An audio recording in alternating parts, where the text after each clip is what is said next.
Assalamualaikum warahmatullahi wabarakatuh. Bismillahirrahmanirrahim.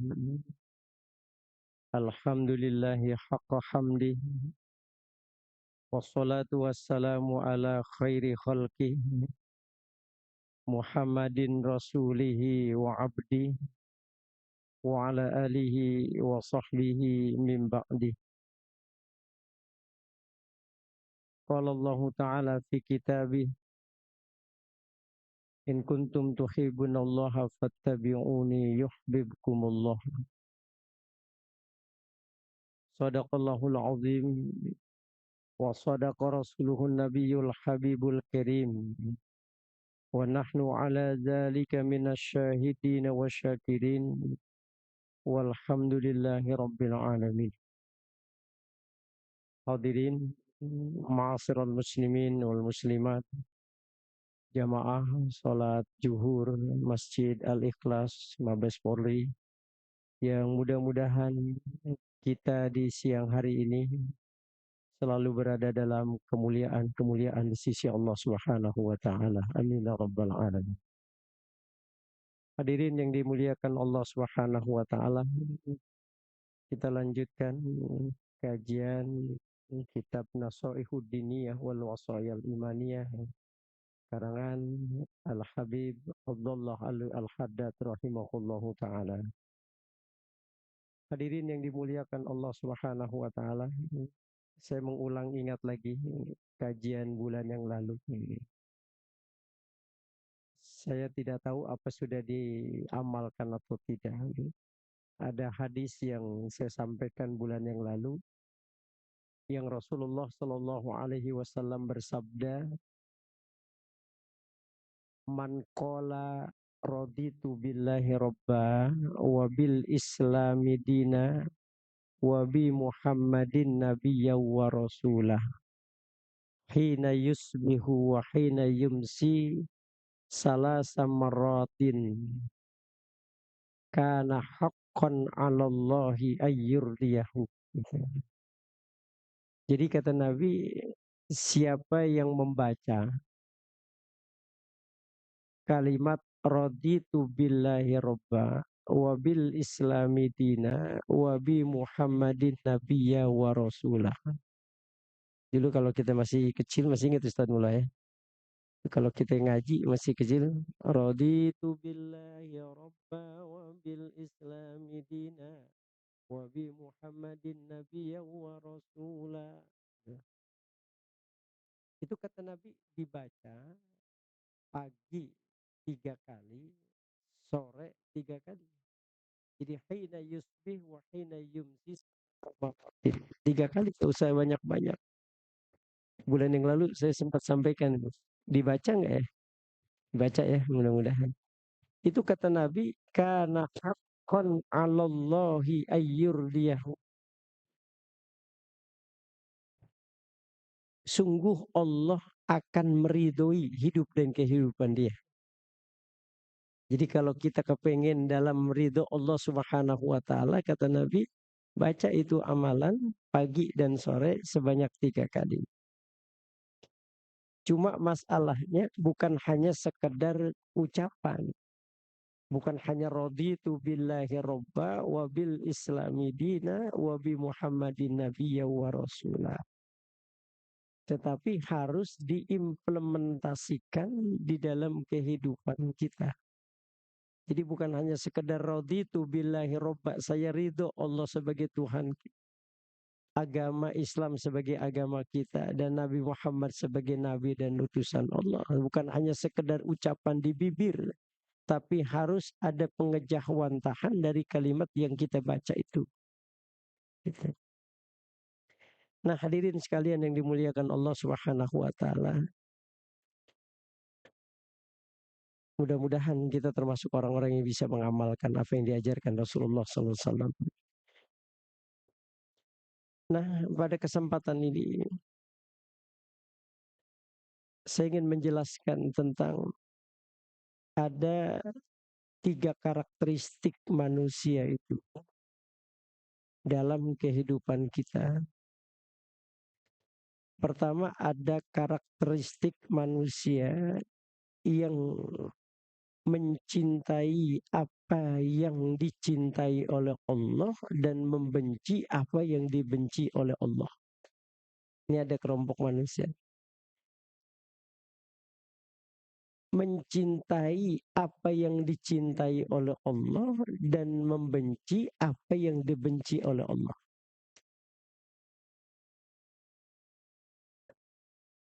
Ini manusia terbaik.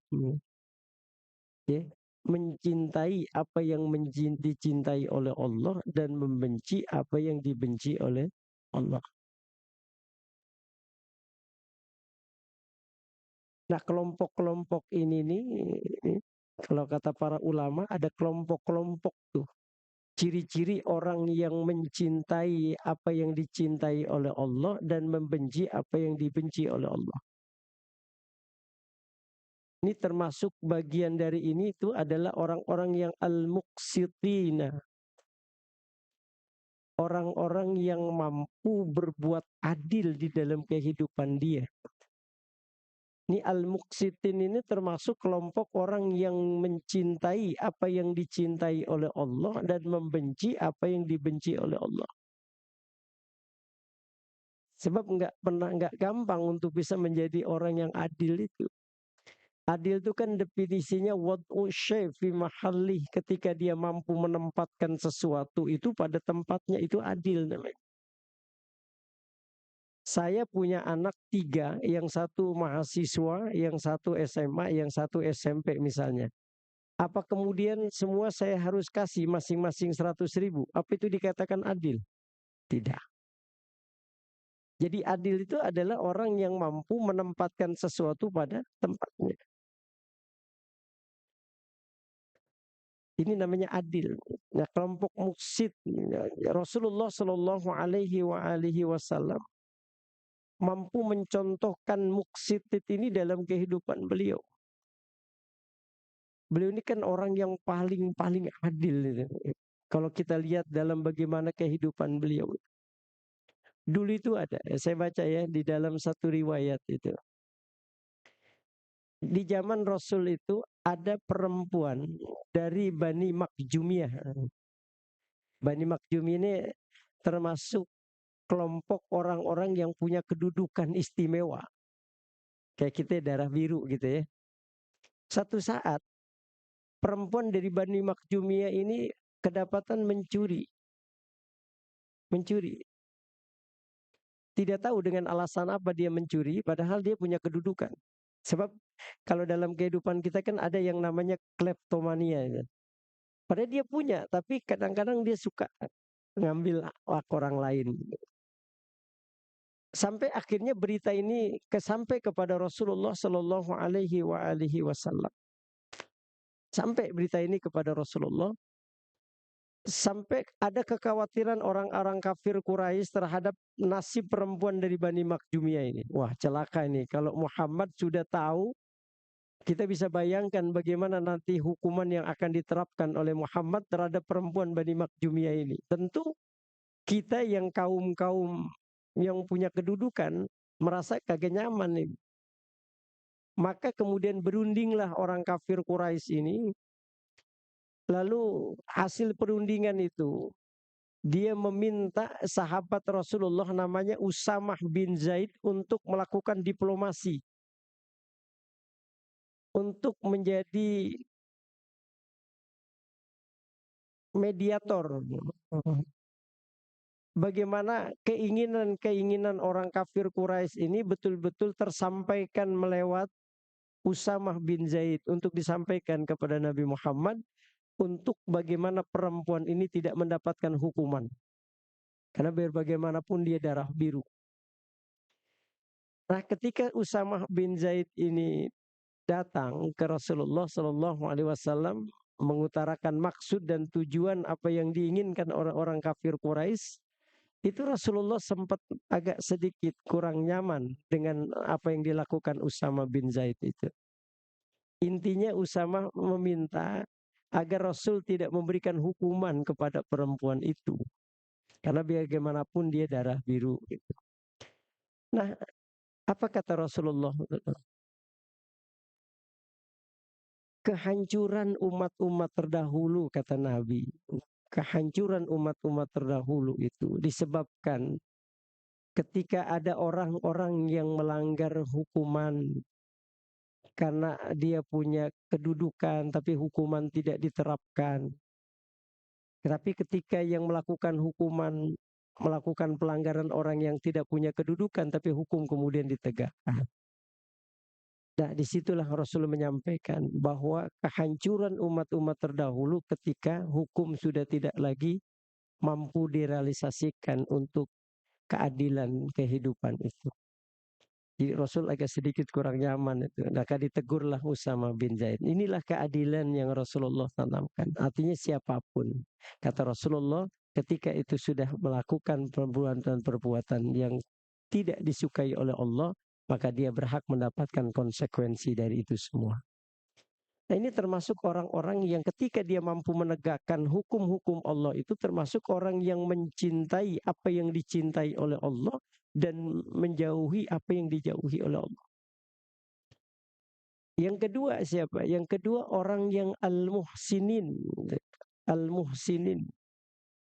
Siapa tuh orang al-muhsinin itu? Orang yang ketika dia berbuat baik, dia nggak pernah ngelihat tempat atau banyak orang atau tidaknya. Maka di dalam Al-Quran Allah katakan alladzina yunfikuna fis sarra'i wadh-dharra.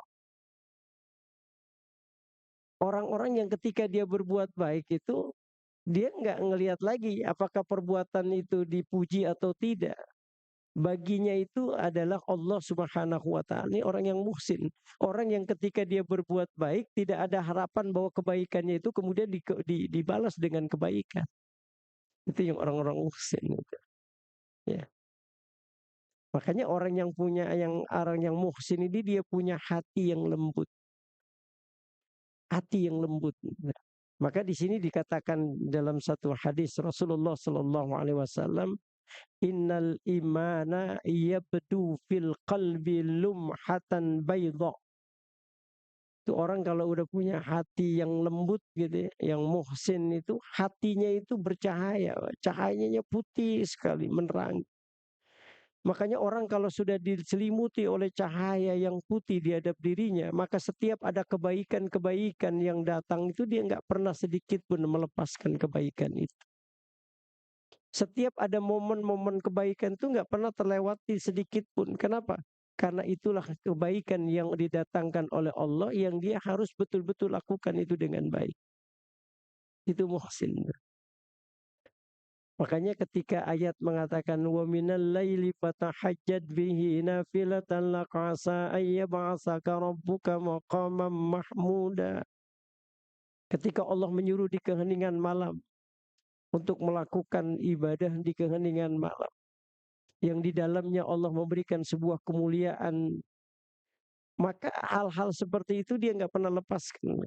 Kenapa? Karena hati yang terang itulah yang kemudian membuat dia itu rindu dengan apa yang diperintahkan Allah kepada dirinya. Dan baginya itu tidak menjadi halangan. Makanya kenapa kita harus betul-betul tanamkan kecintaan kita itu. Makanya mencintai apa yang dicintai oleh Allah dan menjauhi apa yang dijauhi oleh Allah. Ini penting. Karena kalau kita sudah punya prinsip di dalam hidup seperti ini, maka apapun yang kemudian Allah perintahkan kepada kita bukan menjadi sebuah halangan lagi. Tahajud walaupun kita harus bangun di keheningan malam, tapi karena ini adalah merupakan perintah yang yang kita cintai yaitu Allah Subhanahu wa taala, maka apapun kita pasti akan melakukan sebagai apa? Sebagai wujud kecintaan kita kepada zat yang kita cintai. Jadi tanamkan dulu kecintaan itu kita kepada Allah sehingga apapun yang Allah perintahkan itu tidak menjadi sebuah beban dalam kehidupan kita. Makanya dalam perspektif agama kita mengenal ada iman, Islam, ihsan. Iman itu sebuah keyakinan kita kepada Allah yang kemudian menimbulkan cinta. Keyakinan kita kepada Allah yang kemudian menimbulkan mahabbah, kecintaan.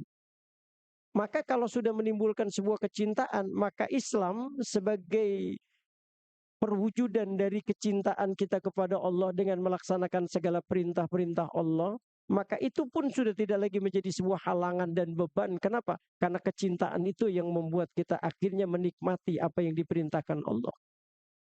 Nah, kalau sudah ihsan, itulah bagaimana kita mampu merepresentasikan sifat-sifat asma'nya Allah dalam kehidupan kita. Maka ketika Allah punya sifat Ar-Rahman, kita ingin meniru sifat Ar-Rahmannya Allah dalam kehidupan kita. Ketika Allah memiliki sifat Ar-Rahim, maka kita pun ingin sekali meniru sifat-sifat Rahimnya Allah dalam kehidupan kita. Nah, jadi tanamkan dulu mencintai apa yang dicintai oleh Allah dan menjauhi apa yang dijauhi oleh Allah. Ini kelompok yang pertama yang tadi saya katakan. Yang kedua, ada kelompok manusia yang mencintai apa yang dilarang oleh Allah dan menjauhi apa yang dicintai oleh Allah. Nah, terbalik. Jadi ini kebalikan dari mencintai apa yang dicintai oleh Allah dan menjauhi apa yang dijauhi oleh Allah. Nah, kelompok-kelompok inilah kelompok-kelompok orang-orang yang tertutup hatinya. Sudah tidak ada lagi pancaran cahaya di dalam dirinya. Sehingga orang-orang yang semacam ini itu di dalam Al-Quran Allah katakan tuh, khatamallahu ala qulubihim wa ala sam'ihim wa ala absarihim gishawatu walahum azabun azim. Allah sudah kunci mati itu hatinya itu. Pandangan ketika dia memandang lagi sudah tidak lagi mendatangkan kemuliaan. Pendengaran yang dia gunakan untuk mendengar pun sudah tidak lagi mendatangkan kemuliaan. Seluruh gerak-gerik hidupnya itu sudah tidak lagi mendatangkan kemuliaan karena sudah tertutup dari Allah Subhanahu wa taala. Makanya orang kayak begini, ya.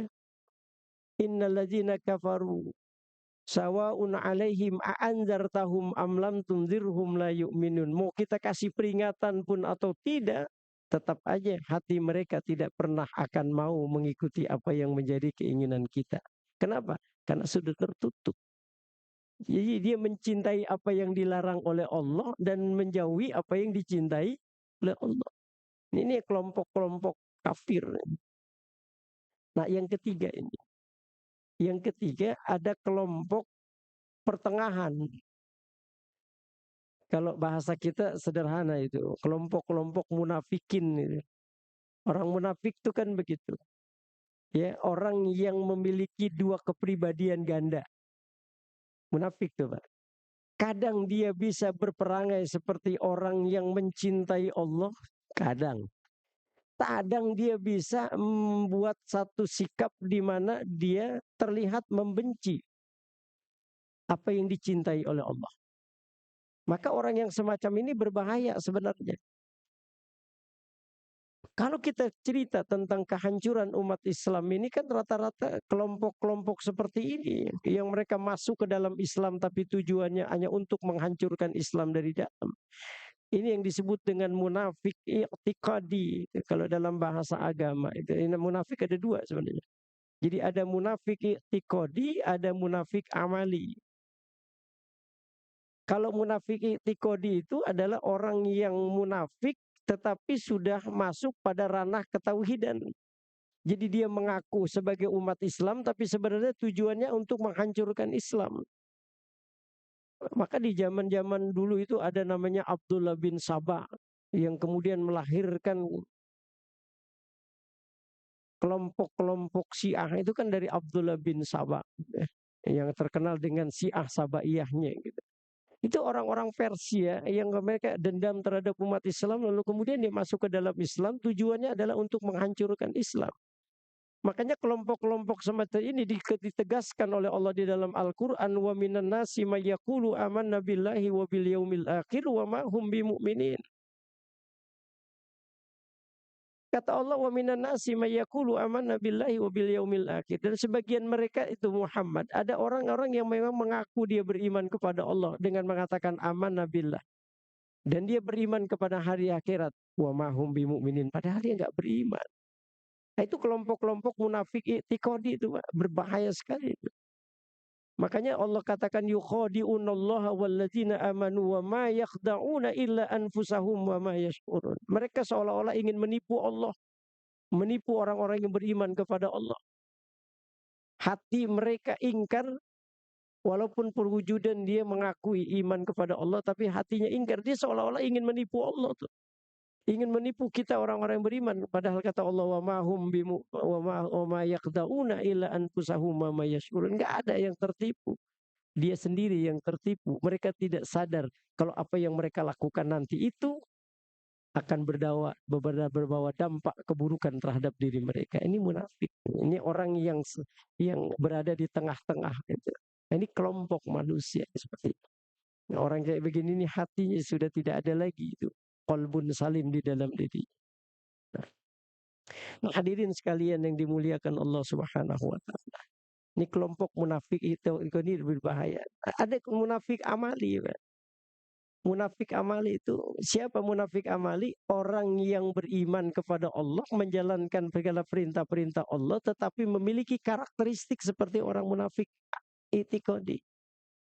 Kan ada tanda-tanda orang munafik itu. Alamatul munafiki salasun. Ada tanda-tanda kemunafikan di dalam diri seseorang itu apa? Ija hadasa kadzaba. Kalau dia bicara seringkali suka ada dustanya. Nah, ini namanya munafik amali, Pak. Kita kadang-kadang masih ada suka bohong gitu ya dengan kolega kita. Itu namanya munafik amali. Tidak sampai pada munafik itikadi. Kenapa? Karena akidah keyakinan kita tidak pernah goyah kepada Allah Subhanahu wa taala. Kemudian wa iza tumina khana, kalau dikasih kepercayaan suka berkhianat gitu ya. Nah, itu munafik amali. Dan kalau berjanji kadang-kadang sering kali dia mengingkari janjinya itu. Itu tanda-tanda munafik, orang yang disebut dengan munafik amali. Nah, inilah 3 karakteristik manusia yang terjadi di dalam kehidupan kita. Ya, kita mudah-mudahan termasuk orang-orang yang mencintai Allah, mencintai apa yang menjadi kecintaan Allah dan membenci apa yang dibenci oleh Allah Subhanahu wa taala. Kalau kita sudah mengucapkan itu, maka kita betul-betul harus diaktualisasikan dalam kehidupan kita. Seperti tadi saya katakan, ketika kita membaca raditu billahi robba, bukan hanya sekadar ucapan kita meyakini Allah sebagai Tuhan kita, tetapi harus ada pengejawantahan dari ucapan kita. Sebagaimana dikatakan, orang kalau sudah mengatakan raditu billahi robba, saya beryakinan Allah sebagai Tuhan, Tuhanku, maka dikatakan lazimahu ayyardo bitadbirihi wa takhirihi lahu wa bimurri qadai. Maka dia sudah harus ridho juga terhadap apa yang menjadi ketentuan Allah dan pilihan Allah terhadap dirinya, sekalipun itu pahit terjadi dalam kehidupannya. Maka ciri orang kalau sudah mengatakan raditu billahi robba, selesai, sudah tidak ada lagi keluhan di dalam hidupnya. Kenapa? Karena orang kalau sudah mengatakan raditu billahi robba, maka seluruh apapun yang Allah sudah tetapkan terhadap dirinya, sami'na wa ata'na. Kenapa? Karena selalu punya prinsip wa'asa antakrahu syai'a wa huwa khairul lakum. Pasti di balik itu semua ada kebaikan yang Allah datangkan kepada dirinya. Inilah prinsip yang dipegang oleh orang-orang yang raditu billahi robba. Ya, mudah-mudahan kita termasuk orang-orang yang diberikan oleh Allah kekuatan agar kita termasuk orang-orang yang mencintai apa yang dicintai oleh Allah dan menjauhi apa yang dijauhi oleh Allah Subhanahu wa taala, dan kita mampu merealisasikannya itu di dalam kehidupan ini dengan kita mampu berbuat adil, baik terhadap adil kepada Allah, adil kepada diri kita, adil kita kepada sesama. Kemudian kita mampu menjadi orang-orang yang senantiasa muhsin, yang setiap kita berbuat kebaikan sudah tidak ada lagi keinginan bahwa kebaikan kita itu dibalas dengan kebaikan. Kenapa? Target pencapaian kita dalam menghambakan diri kita kepada Allah tidak lain adalah Allah Subhanahu wa taala. Itu saja barangkali yang bisa sampaikan, saya mohon maaf yang sebesar-besarnya, dan karena ini terakhir di bulan Sya'ban, karena kita akan memasuki bulan Ramadan. Ya, walaupun insya Allah di bulan Ramadan tetap masih ada kajian-kajian seperti ini. Tapi alangkah indahnya ketika kita memasuki bulan Ramadan, kita ada kebersihan hati, kebersihan jiwa. Siapa tahu dalam kajian-kajian saya selama ini, tingkah laku perbuatan ada yang kurang berkenan di hati Bapak sekalian. Saya mohon dibukakan pintu maaf yang sebesar-besarnya sehingga memasuki bulan Ramadan hati kita bersih, hati kita gembira, hati kita senang. Dan kalau hati sudah senang, Rasul mengatakan man fariha bidukhuli Ramadan haramallahu jasadahu ala niran. Allah akan bebaskan jasad kita dari api neraka. Mudah-mudahan Allah berikan taufik dan hidayah agar kita termasuk hamba-hamba Allah yang terbaik di sisi Allah Subhanahu wa taala. Terima kasih, mohon maaf lahir batin. Assalamualaikum warahmatullahi wabarakatuh.